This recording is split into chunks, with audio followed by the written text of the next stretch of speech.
Bienvenue dans les coups de boost avec Virginie, un podcast pour bien démarrer la journée, conscient et engagé, en diffusion le lundi.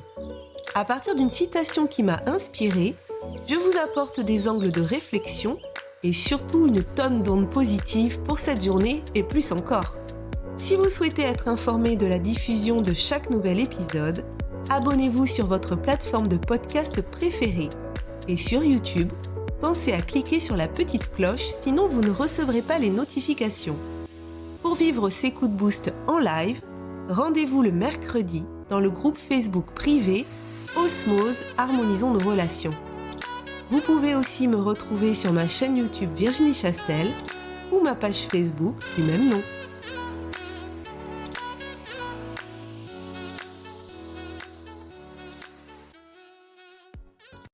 Bonjour à tous, je vous souhaite la bienvenue dans les coups de boost avec Virginie. Alors ce matin, un coup de boost un petit peu particulier puisque vous le savez, ce coup de boost qui est diffusé en podcast le lundi matin est un montage du coup de boost que je fais en direct live dans le groupe Osmose le mercredi qui précède.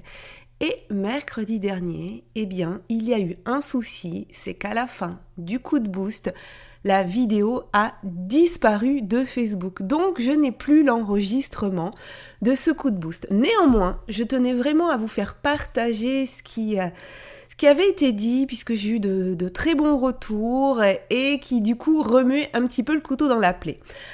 Alors ce matin, je m'enregistre toute seule face à mon écran. C'est un petit peu bizarre, mais c'est un exercice qui est pas mal et à la rigueur, ça va me permettre de m'entraîner pour vous créer aussi d'autres contenus. Alors je suis partie de la citation d'Oprah Winfrey qui est « Sois reconnaissant de ce que tu as et tu en auras plus. Si tu te concentres sur ce que tu n'as pas, tu n'en auras jamais assez. » Donc on était là encore dans la thématique de la gratitude, thématique que je développe d'ailleurs tous les jours de ce mois de décembre grâce au calendrier de la gratitude que vous pouvez retrouver sur mon compte Instagram, Virginie Chastel, aussi sur ma page Facebook ainsi bien sûr que dans le groupe Osmose. Alors, vous parlez de la gratitude, je me suis dit, j'en parle déjà pas mal. Par contre, en préparant ce coup de boost, je suis tombée sur cette citation sur un compte et je suis allée regarder les commentaires des personnes. Et je vais vous dire qu'en fait, ça m'a assez amusée d'aller voir les commentaires par rapport à cette citation qui nous invitait effectivement à de la gratitude. Et à un moment donné, je tombe sur une personne qui écrit « Venant d'Oprah Winfrey, je trouve ça très drôle, fortune personnelle, 2,6 milliards de dollars US, entre parenthèses 2020. » Une autre personne qui écrit « J'adore cette pseudo-philosophie signée par une millionnaire. » Et la première personne dont je vous parlais qui répond « Milliardaire. » Et je trouve un troisième commentaire d'une personne qui écrit « Je trouve le texte plein de bon sens, mais... » Et alors « mais » écrit en majuscule et chaque lettre avec un espace entre « Avez-vous vu par qui il est signé ?» Elle est à la tête d'une fortune estimée à 2,6 milliards de dollars US. Je vous avoue que j'ai du mal. Beaucoup de mal à accepter ce type de conseil d'une personne qui est riche d'une manière immonde. Vas-y, t'es pauvre et il est judicieux pour toi de le rester. Moi, j'ai des choses importantes à faire, administrer ma fortune et faire en sorte qu'elle devienne encore plus importante. Toi, bosse, et ferme ta jolie bouche. Et quand j'ai lu ça, j'ai eu envie de vous parler des biais cognitifs. Parce que là, les personnes, et je n'ai pas de jugement par rapport à ces personnes qui écrivent ça, je pense juste qu'elles ont du mal à voir ce que peut être l'abondance et qu'il y a peut-être derrière ces personnes une sorte de jalousie, le fait de se dire oui mais de toute façon pour être riche il faut magouiller, il y a que les arnaqueurs qui sont riches ou alors on ne peut être riche que si on est dans une famille de riches et que ces personnes en fait se mettent des barrières pour développer leur propre richesse, leur propre abondance, qui n'est pas que financière, mais là, en l'occurrence, quand ces personnes attaquent Oprah Winfrey, ils parlent de sa fortune. Mais ces personnes, je pense, oublient de se reconnecter à l'essentiel et n'ont pas conscience que leur cerveau leur joue des tours. Et c'est de ces biais cognitifs que j'avais envie de vous parler de ce matin, alors qu'au départ, cette citation, on était parti sur la gratitude. Mais je trouvais important de parler de cela. Alors les biais cognitifs, qu'est-ce que c'est ? Peut-être certaines personnes le savent, mais en tout cas, je vais l'expliquer pour celles qui ne le sauraient pas. Alors des biais cognitifs, c'est des formes de pensée qui dévient de la pensée logique ou rationnelle et qui ont tendance à être systématiquement utilisées dans certaines situations. Les personnes dont je vous parlais là en commentaire, il est fort probable que dans de nombreuses situations, elles réutilisent cette façon de penser en ne prenant pas en compte ce qui est dit, mais en prenant en compte la personne qui le dit. Et donc, si une personne qu'elle n'apprécie pas a un discours tout à fait logique ou quelque chose qui pourrait leur être utile dans leur vie, elles vont décrédibiliser le discours de la personne parce qu'elles n'apprécient pas la personne. Alors, ces biais cognitifs, ils constituent des façons rapides et intuitives de porter des jugements ou de prendre des décisions qui sont moins laborieuses qu'un raisonnement analytique qui tiendrait compte de toutes les informations pertinentes. Et oui, ça demande beaucoup plus de travail. Et ce concept des biais cognitifs, il a été introduit au début des années 70 par les psychologues américains Daniel Kahneman et Amos Tversky pour expliquer certaines tendances vers des décisions irrationnelles dans le domaine économique. Au départ, on parle de ça dans le domaine économique. Puis, il y a une multitude de biais qui interviennent dans plusieurs domaines, qui ont été identifiés par les recherches en psychologie cognitive et sociale. Et certains biais s'expliquent par des ressources cognitives limitées. Lorsque on a un manque de temps, un manque d'information, un manque d'intérêt, un manque de capacité cognitive, par exemple, quand toutes ces données sont insuffisantes pour réaliser l'analyse nécessaire à un jugement rationnel, eh bien, on peut utiliser des raccourcis cognitifs qui nous permettent de porter un jugement rapide. Alors ces jugements rapides, ils sont souvent utiles, mais ils sont aussi à la base de jugements erronés typiques, c'est-à-dire qu'ils vont revenir régulièrement chez certaines personnes. On peut avoir d'autres biais qui vont refléter l'intervention de facteurs motivationnels, émotionnels ou moraux. Par exemple, le désir de maintenir une image de soi positive ou d'éviter ce qu'on appelle une dissonance cognitive, c'est-à-dire quand on a deux croyances mais qui sont incompatibles. Et alors ça, c'est une dissonance cognitive qui est déplaisante. Alors pour contrer ces biais, puisque c'est ce dont je vais vous parler ce matin, il faut apprendre à les identifier. Et donc ce matin, je vais vous parler de 4 biais. Voilà, j'en avais prévu 5, mais lors du coup de boost de mercredi, j'ai eu le temps de parler de 4, donc je vais vous parler de 4 biais. Premièrement, le biais de confirmation. On pourrait parler de la persévérance dans l'erreur. Alors le biais de confirmation, c'est la tendance très commune à ne rechercher et ne prendre en considération que les informations qui confirment nos croyances et à ignorer ou discréditer celles qui les contredisent. Nous aimons être d'accord avec les gens qui sont d'accord avec nous, ça c'est humain. Et c'est ainsi que le biais cognitif fait que nos croyances sont autoconfirmantes. C'est-à-dire que l'interprétation biaisée que nous faisons de nos expériences confirme les croyances que nous entretenions à leur sujet avant de les vivre. C'est un cercle vicieux en quelque sorte. Plus j'y crois, plus cela se confirme. Alors ça peut être très intéressant quand ce sont des choses qui nous permettent d'avancer, des choses positives qui vont nous permettre d'obtenir ce qu'on veut. Mais ce n'est pas toujours le cas. Et lorsqu'une hypothèse est démontrée comme fausse, une personne peut très bien choisir de continuer à croire qu'elle est vraie, et cette personne va donc tenter par tous les moyens possibles de confirmer cette hypothèse avec d'autres arguments. C'est une sorte de processus inconscient de mauvaise foi. Alors je vais vous donner un petit exemple. Peut-être que ça vous parlera. Imaginons que vous vous apprêtiez à changer de téléphone et que la marque leader est la marque qui vous séduit. Plus moderne, plus sûre que la concurrence, vous êtes convaincu de sa supériorité. Dès lors, inconsciemment, vous interprétez toutes les informations qui vous arrivent de manière à ce qu'elles corroborent votre idée initiale. Et à cause de ce biais sournois, vous éliminez tout ce qui infirmerait votre choix. Et vous retenez, voire amplifiez tout ce qui le confirme. Et imaginons que votre conjoint attire votre attention sur, par exemple, la faible autonomie des modèles proposés. Vous pourriez très bien lui répondre « T'es toujours si négatif », voire l'accuser d'être rabat-joie. Alors comment on peut faire pour éviter ce biais cognitif ?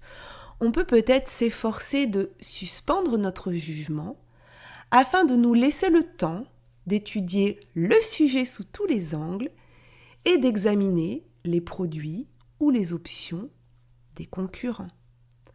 On peut essayer d'entendre ces remarques qui nous contrarient sans renier pour autant notre intuition, qui peut être très importante.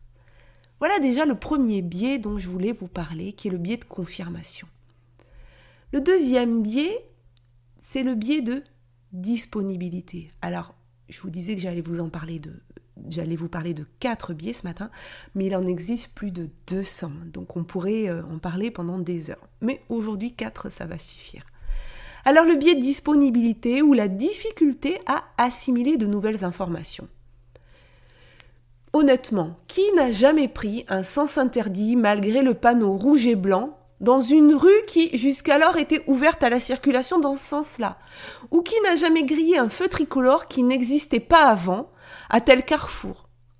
En fait, le cerveau privilégie les informations qui sont directement disponibles, les plus usuelles dans ces exemples-là, mais aussi des fois les plus récentes, les plus chargées en émotions, les plus spectaculaires, celles qui arrivent le plus facilement à nous. Prenons l'exemple du recrutement, parce que ce biais existe aussi dans le domaine du recrutement, et c'est ce biais qui va expliquer ce qu'on appelle le clonage. Par exemple, vous avez été satisfait d'un diplômé de Sciences Po ou d'un collaborateur allemand, et vous aurez tendance à surpondérer ces caractéristiques. La caractéristique Sciences Po, la caractéristique allemand, chez les candidats, au détriment d'autres facteurs plus pertinents, et cela peut être à vos dépens. Voilà, on va sélectionner ce qui est le plus facilement disponible dans notre cerveau, donc ce qui nous a le plus marqué. Alors comment on peut faire quand on se rend compte après coup que c'était une erreur de casting ? On peut refaire l'histoire et on peut écrire ce qui s'est passé pour repérer cet enchaînement logique qui nous a conduit à cette décision. On avait déjà recruté un formidable diplômé de Sciences Po et son image a ressurgi instantanément au vu des CV, suivi de ses réussites, de l'entente avec lui, et on a occulté ses failles. Du coup, on n'a pas écouté l'universitaire en face de nous, ni retenu ses qualités, et on ne l'a pas pris, alors que peut-être qu'il était tout aussi intéressant. Alors c'est une démarche assez fastidieuse de refaire le cours de l'histoire, mais ça peut être vraiment fructueux pour, à l'avenir, essayer d'éviter ce biais de disponibilité. Le troisième biais dont j'avais envie de vous parler, c'est le biais d'étiquetage, qui est la tendance à tirer des conclusions hâtives. Alors il s'agit d'un biais qui consiste à réduire l'autre, ou soi-même, à un élément péjoratif de notre comportement ou de notre personnalité. ou si on parle d'une autre personne, de son comportement ou de sa personnalité. C'est une étiquette qui est donc posée sur soi ou sur l'autre, sans prendre le temps de repérer les faits observables qui ont conduit à ce raccourci du jugement. Je vais vous prendre un exemple. Une personne de votre entourage a parfois des agissements que vous avez du mal à comprendre et qui viennent heurter vos valeurs. Cela pourrait activer chez vous un biais d'étiquetage et on pourrait très rapidement qualifier cette personne en fonction de nos interprétations et de nos conclusions. Par exemple, c'est un psychorigide, elle est lunatique, c'est un caractériel. Essayez de penser aux personnes de votre entourage et essayez de voir si vous n'avez pas déjà étiqueté quelqu'un comme ça. Il est maniaque, il est maladroit. Voilà, des choses qui vont étiqueter les gens. Et de la même manière, si on échoue sur un sujet précis dans certains contextes, ce bug, donc ce biais cognitif, va vous faire prendre un raccourci en vous qualifiant de, par exemple, « je suis un perdant »,« je n'y arrive jamais »,« je suis bien maladroite ». Avec nos enfants aussi, il convient de faire preuve de prudence avec les c'est un littéraire, c'est une timide, c'est un fainéant, c'est un bagarreur, c'est une angoissée, etc. Je pourrais faire une liste à rallonge. Essayez de vous auto-analyser et de vous dire si vous n'avez pas déjà dit ça à vos enfants ou parler des enfants des autres en leur mettant une étiquette. Parce que sans nous en apercevoir, on leur sert sur un plateau une belle, et je mets vraiment des guillemets, une belle étiquette à laquelle ils vont adhérer inconditionnellement, car ça vient de leur figure d'autorité. Si on est parent ou si on est enseignant et qu'on parle comme ça à un enfant, il va penser que c'est la vérité, parce que l'autorité, c'est nous. Et là, ça peut vraiment avoir des conséquences dramatiques, parce qu'en nous laissant malmenés par ce biais de notre cerveau, on va avoir tendance à catégoriser les gens, voire à les stigmatiser. Et nous-mêmes, en nous plaçant dans telle ou telle catégorie, on va se limiter dans nos possibilités d'évolution et dans nos possibilités d'exploration d'autres domaines. Et pour nos enfants, vous l'aurez compris, l'étiquette qui leur est attribuée par nous, par d'autres figures d'autorité, j'en ai parlé, va initier une partie du scénario de vie qu'ils vont se construire et suivre tout au long de leur vie d'adulte.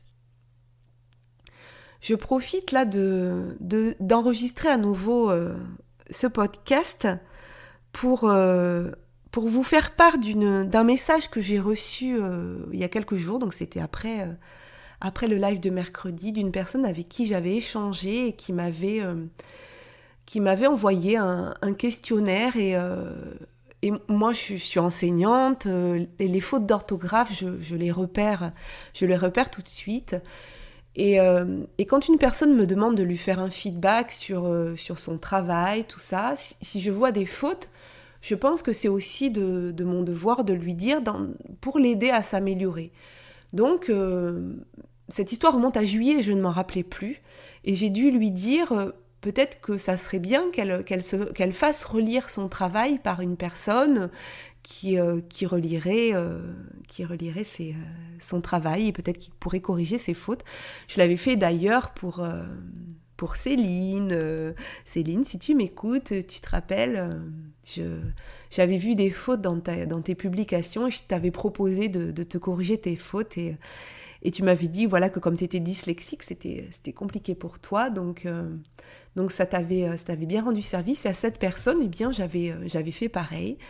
Je lui avais proposé que quelqu'un relise son travail, mais je n'avais pas imaginé à ce moment-là que ça allait déclencher chez elle un blocage. Et elle m'en a parlé, là, elle m'a envoyé un message il n'y a pas très longtemps. Et d'ailleurs, j'aimerais vous le lire parce que vraiment, ça a été Ça a été très très compliqué pour elle. Donc, elle m'a dit, alors, je voulais revenir sur une de nos conversations que nous avions eues en visio en juillet. Rien de grave, mais cela m'a marqué et m'a bloqué pour avancer dans mes projets. J'en ai pris conscience hier soir et je voulais t'en parler afin de me libérer et d'avancer. Tu m'as reflété le fait que je faisais des fautes d'orthographe, ça m'a fait comme un coup de poignard. Je sais que ce n'était pas le cas, mais c'est comme ça que je l'ai pris.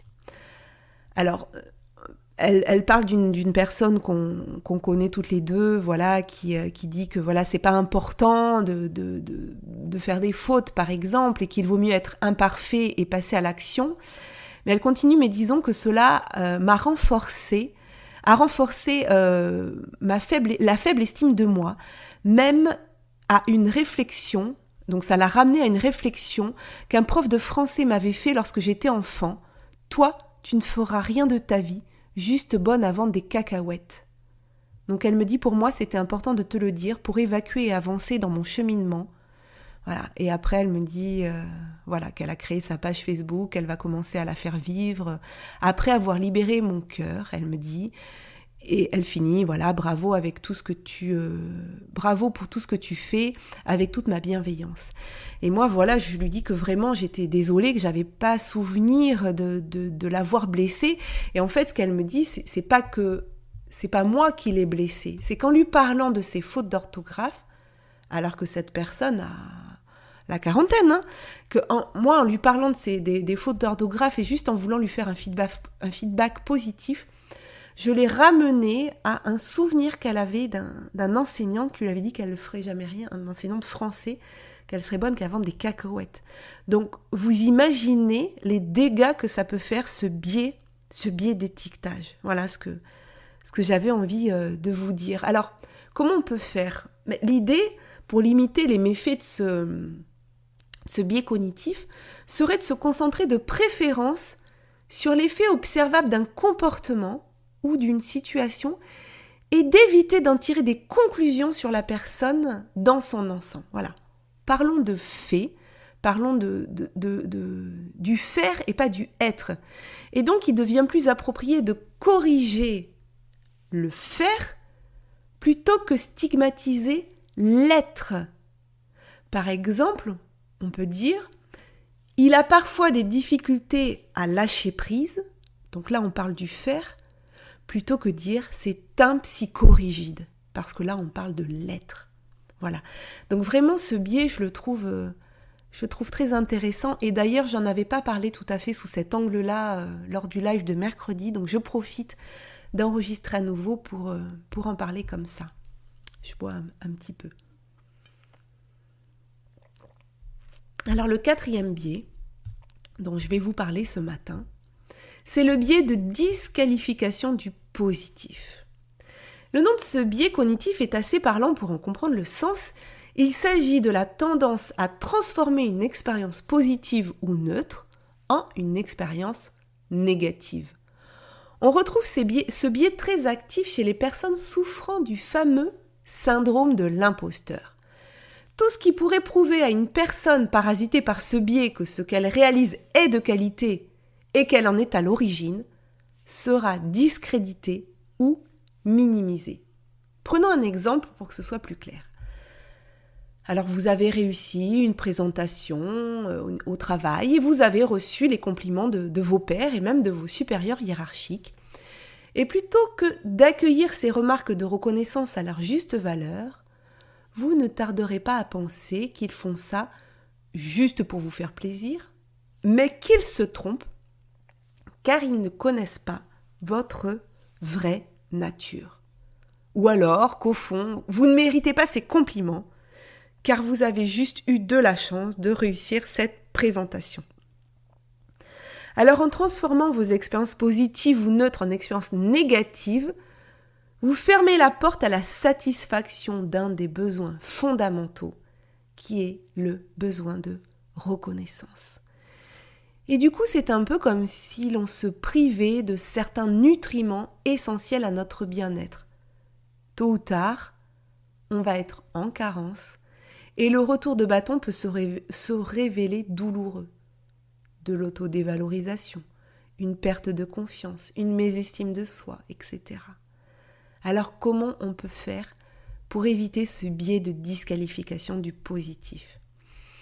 Eh bien, ce que je vous propose, si vous le vivez, ce biais, si vous avez tendance à l'activer, c'est que la prochaine fois que vous vivez une expérience positive, si vous ne parvenez pas d'emblée à reconnaître que vous y êtes pour quelque chose, laissez juste un peu de place au sentiment de gratitude. Et on y revient à cette gratitude. Éprouver de la gratitude pour ce qui vous arrive de positif dans la vie est une première étape avant de laisser entrer la reconnaissance dans votre espace intérieur. Et de là, vous verrez se transformer l'image et la valeur que vous vous accordez à vous-même. Alors vous pourriez me dire, oui, mais alors comment éprouver ce sentiment de gratitude ? Il y a des personnes qui sont habituées parce qu'elles font des exercices de gratitude tous les jours. Mais si vous ne le faites pas, eh bien pour éprouver ce sentiment de gratitude, on peut tout simplement commencer par dire merci à la situation que l'on vit. Je ne sais pas, par exemple, de passer du bon temps avec son enfant, faire un jeu de société et le voir heureux et que ça nous rende heureux, juste dire merci pour ce moment.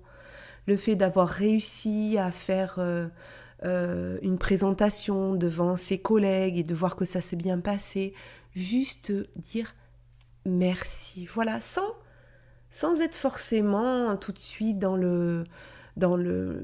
la satisfaction de se dire je l'ai bien fait, c'était bien, j'ai été bonne sur cette présentation, mais juste de dire merci, d'accueillir ce moment. Voilà. Alors voilà sur les 4 biais dont j'avais envie de vous parler ce matin. Et tous ces biais cognitifs, eh bien, ils servent de point d'appui involontaire aux individus et aux groupes en cas de résistance au changement. Parce que ça, c'est vraiment un gros problème, c'est la résistance au changement. Si vous êtes par exemple manager d'une équipe ou pilote d'un projet ou tout simplement dans un groupe d'amis ou en famille, voilà, un groupe, il nous faudra faire face à ces phénomènes, ces biais cognitifs pour pouvoir les contourner et les contrer. Il va donc être important de savoir les reconnaître, de savoir d'abord les connaître pour les repérer, pour les reconnaître. Alors chez les autres, pourquoi ? Bien, pour ne pas être dupe et suivre des raisonnements fallacieux. En ce moment, on voit beaucoup, à cause de toute cette situation avec la Covid, voilà, on voit beaucoup de biais cognitifs, toutes ces informations dont on ne nous dit pas tout. On nous dit qu'un certain nombre d'éléments, et nous aussi des fois, on ne prend que les éléments qui nous conviennent pour confirmer ce qu'on pensait déjà. Essayez de vous dire si vous êtes par exemple, alors sans créer de polémique, mais pour ou contre les masques. Si on est pour les masques, on va prendre tous les éléments qui vont corroborer le fait qu'on se dit oui, c'est important de porter les masques. Mais si on est contre, on va prendre tous les éléments qui vont nous amener à dire pourquoi il faut être contre. Mais pourquoi il faudrait être pour ou contre ?